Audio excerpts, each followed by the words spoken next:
নমস্কার বন্ধুরা, আমাদের চ্যানেলে আপনাদের স্বাগতম। এখন আমি তৈরি করব মশলা ভেন্ডি। এই মশলা ভেন্ডিটা আমি কিভাবে তৈরি করব আপনারা সম্পূর্ণ ভিডিওটা দেখবেন। আর আমি কি কি মশলা এর মধ্যে দিচ্ছি আপনারা এই ভিডিওটা দেখলেই বুঝতে পারবেন। আপনারা তো ভেন্ডি দিয়ে অনেক রকম সবজি খান, এই মশলা ভেন্ডিটা একবার খেয়ে দেখবেন, খেতে খুব ভালো লাগে। আমি এখন এই ভেন্ডিগুলোকে কেটে নিচ্ছি। ঠিক এই আমি কিভাবে কাটছি দেখেন। এই যে ভেন্ডিটা গোটাটা কেটে মাঝামাঝি এভাবে চিড়ে দিচ্ছি, দিয়ে এরকম ছোট সাইজ করে ভেন্ডিগুলো আমি কাটবো। ভেন্ডিগুলো একদম ছোটও না একদম বড়ও না, এরকম করে আমি ভেন্ডিগুলো কেটে নেব। একটা ভেন্ডি থেকে 3 টুকরো কি 4 টুকরো হবে। এই যে এরকম সাইজ করে ভেন্ডিগুলো কেটে নেব।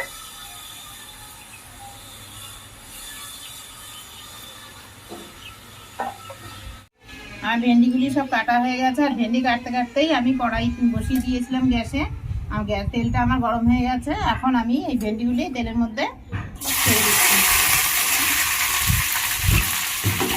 এই যে অন্য যে মশলাগুলি দেবো এইগুলি এখন আমি ভেন্ডি ভাজা হতে হতে কেটে নেব। আর ভেন্ডির মধ্যে দিয়ে দিচ্ছি পরিমাণ মতো একটু লবণ, আর দেবো সামান্য একটু হলুদ।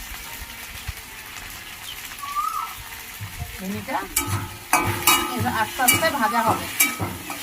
এখন আমি এর মধ্যে কেটে দেবো লঙ্কা, টমেটো, এগুলো আমি এখন কেটে নেব। ভেন্ডিগুলি আমার ভাজা হয়ে গেছে, আমি গামলার মধ্যে নামিয়ে নিচ্ছি।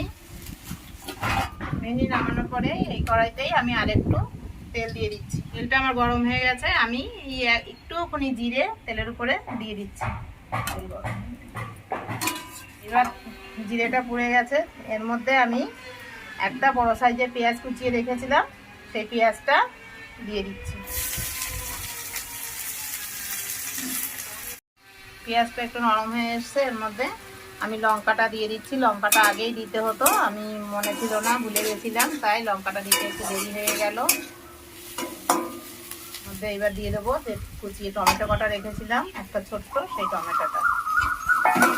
আর দেবো ছোট হাফ চামচ হলুদ। আর ভেন্ডিতে লবণ দেওয়া আছে, তাই লবণও হাফ চামচ মতো লবণও দিচ্ছি। তবে এই রকমই ভালো করে মিশিয়ে নিচ্ছি।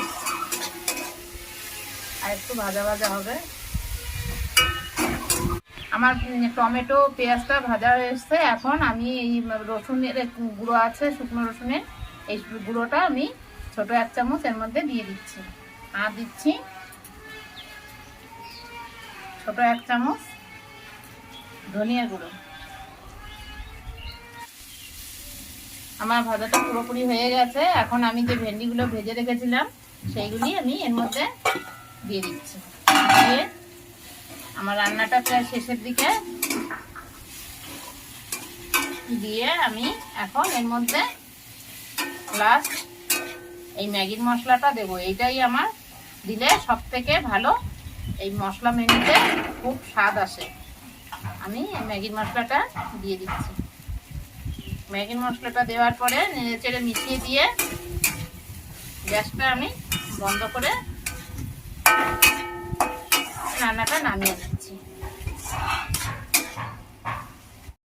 বন্ধুরা, আপনারা বাড়িতে এইভাবে মশলা ভেন্ডি তৈরি করবেন, দেখবেন যারা ভেন্ডি খেতে চায় না তারাও খাবে। আর এই ভেন্ডির মশলাটা আপনি রুটি বলেন, ভাত বলেন, সব কিছুর সঙ্গেই খেতে খুব ভালো লাগে। আর আমার এই ভিডিওটা ভালো লাগলে লাইক করে দেবেন, আর কমেন্ট করে জানাবেন যে আমার এই ভেন্ডি মশলাটা কেমন দেখতে হলো, কেমন খেতে হয়। আর আমার চ্যানেলের ভিডিওগুলো দেখার জন্যে একটা সাবস্ক্রাইব করে দেবেন।